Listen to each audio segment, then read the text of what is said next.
Baiklah, selamat datang di channel kami Menyenangkan. Semoga apa yang kami sajikan dapat bermanfaat bagi kita semua. Bismillahirrahmanirrahim. Assalamualaikum warahmatullahi wabarakatuh. Sampailah kita pada saat ini adalah pelajaran kedua yang membahas tentang mengenal nama Allah Subhanahu wa taala dan kitabnya. Pembahasan kita kali ini yaitu yang pertama adalah mari mengenal Allah Subhanahu wa taala. Tentunya mengenal Allah Subhanahu wa taala melalui sifat-sifatnya, yaitu sifat Allah Subhanahu wa taala. Yang pertama adalah sifat Allah Subhanahu wa taala Al-Mumit. Al-Mumit itu sendiri mengandung arti yang maha mematikan. Jadi Allah Subhanahu wa taala telah berfirman, kullu nafsin zaikatul maut. Setiap yang bernyawa pasti akan mengalami yang namanya kematian. Oleh karena itu, kematian tidak dapat dihindari oleh manusia. Kemudian yang kedua adalah Al-Hayyu, yang artinya adalah yang maha hidup.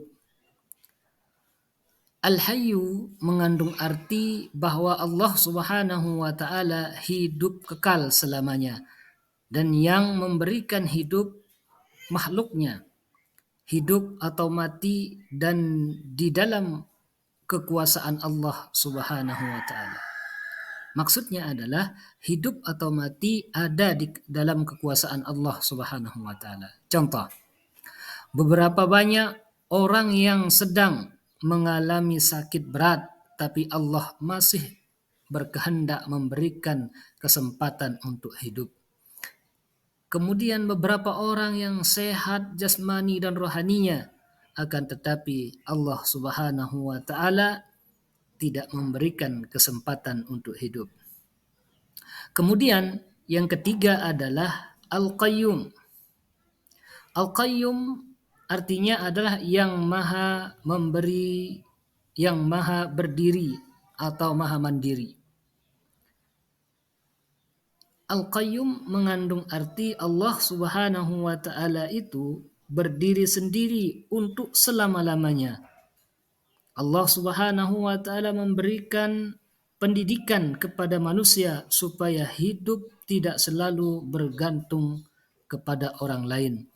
Jadi kita harus hidup mandiri, belajar hidup mandiri, tidak bergantung terhadap orang lain. Selanjutnya adalah Al-Ahad, yang mengandung arti Allah Subhanahu wa taala Maha Esa. Esa itu artinya adalah Allah Subhanahu wa taala ada satu. Tidak ada Tuhan selain Allah Subhanahu wa taala. Perhatikanlah Al-Quran surat Al-Ikhlas, yang artinya katakanlah wahai Muhammad, dialah Allah yang Maha Esa. Qul huwallahu ahad. Disebut pula dengan Al-Wahid, yang artinya ialah Allah Subhanahu wa taala yang Maha Tunggal atau Maha Esa. Tak ada sekutu baginya, tidak ada sekutu bagi Allah Subhanahu wa taala. Nah, sifat Allah Subhanahu wa taala yang tadi, yang empat itu, yang pertama adalah sifat Allah Subhanahu wa taala ialah Al-Mumit, yang mengandung arti maha mematikan. Kemudian yang kedua, Allah memiliki sifat Al-Hayyu, yang berarti menghidupkan. Kemudian Al-Qayyum, sifat Allah Subhanahu wa taala, Allah Subhanahu wa taala berdiri sendiri tanpa bantuan orang lain, yaitu mandiri, tidak membutuhkan bantuan orang lain. Kemudian yang keempat adalah Al-Ahad, yang artinya adalah Allah Subhanahu wa taala Maha Esa, Maha Tunggal, tidak ada sekutu baginya. Nah, kemudian yang kedua, pembahasan yang kedua adalah aku ingin dipuji di hadapan Allah Subhanahu wa taala. Tentunya pada gambar nomor satu ini menunjukkan adalah sifat Allah Subhanahu wa taala Al-Mumit, yaitu Maha mematikan. Nah, kita sebagai manusia hendaklah kita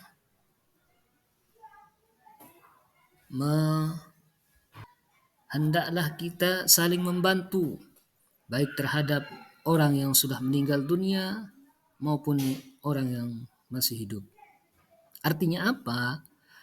Kita hendaklah menyelesaikan kewajiban kita bagi saudara kita yang meninggal dunia. Kemudian gambar yang kedua ialah apabila kita ingin terpuji di hadapan Allah Subhanahu wa taala, maka hendaklah kita menjenguk orang sakit, merawat orang sakit, mendoakan orang sakit, menjenguk orang yang sedang sakit. Kemudian yang ketiga adalah tentunya gambar yang ketiga itu mandiri. Membersihkan tempat tidur, membersihkan ruangan, membersihkan halaman, dan membersihkan yang lainnya harus membersihkan diri sendiri, tidak menganggap atau mengandalkan orang lain. Kemudian gambar yang keempat adalah mengesahkan Allah Subhanahu wa taala, ialah dengan menjalankan perintah-perintah Allah Subhanahu wa taala, meninggalkan larangan-larangan Allah Subhanahu wa taala. Terima kasih telah menonton video ini. Jangan lupa anak-anakku untuk menyukai dan berkomentar dalam kolom komentar. Dan jangan lupa juga di subscribe ya.